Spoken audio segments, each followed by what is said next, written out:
The construction of the White House. The White House was built on stolen land and by enslaved people, yet it today represents the guardian of democracy and freedom. But what's the story of its construction that they try to hide? Let's find out. In 1791, George Washington chose the site for the president's mansion in the swampy, mosquito-ridden capital that would become Washington, D.C.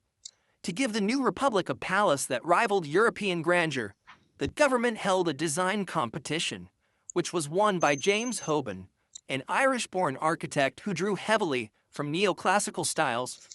Construction began in October 1792. The official story celebrates Hoban's vision and Washington's leadership, but the reality was much darker. This monumental house could not have risen without enslaved Africans who dug the trenches, cut the timber, quarried the sandstone, and carried the blocks by hand.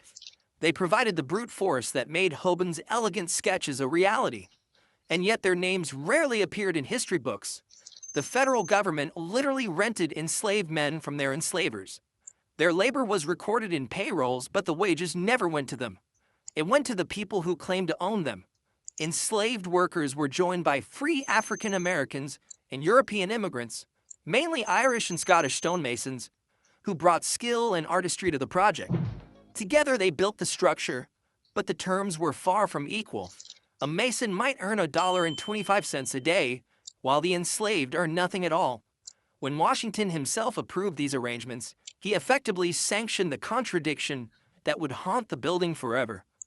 Liberty was celebrated at the top, while chains rattled at the bottom. By the time John Adams moved into the White House in 1800, the house was barely livable. It was drafty, unfinished, and Abigail Adams famously had to hang laundry in the East Room because there was no suitable space for drying clothes. Still, the building stood as a political statement. America had a palace for its president. But again, the irony could not be escaped. Within its walls, enslaved men and women continued to cook, clean, and serve.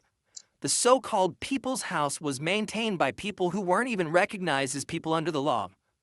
The contradictions deepened in 1814 when British troops set the White House on fire during the War of 1812. Once again, it was enslaved workers, alongside immigrants, who rebuilt it. Liberty's house could burn, but it could not stand again without the very people America refused to liberate. That fact alone exposes a truth Americans still find uncomfortable. The backbone of its democracy rested firmly on oppression. The cost of the original construction was set at around $232,000, which today equals more than $6 million. The sandstone was quarried at Aquia Creek in Virginia, with enslaved laborers hauling and shaping the stone. We know some of their names, men like Ben, Harry, and Daniel, but countless others remain lost in the shadows of history, their stories erased while presidents took the spotlight.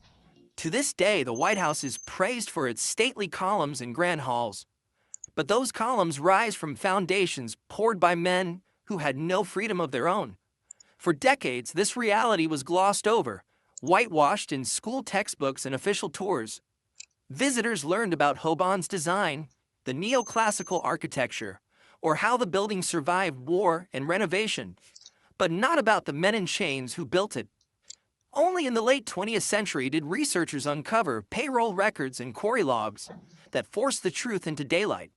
Today there are plaques and acknowledgments, but they are whispers compared to the booming rhetoric of liberty that the building still projects. The White House has become a paradox carved in stone. It is at once the global symbol of democracy and a monument to America's hypocrisy. Every president since John Adams has lived there, from Jefferson, who penned the words, "All men are created equal," while enslaving hundreds, to Lincoln, who struggled to reconcile the nation's sin of slavery, to Obama, whose presidency brought a black family into the house their enslaved ancestors had built. The contradictions run so deep that the White House itself feels like a metaphor for America. Lofty ideals standing on a foundation laid by those who were denied them. So here's a quick question.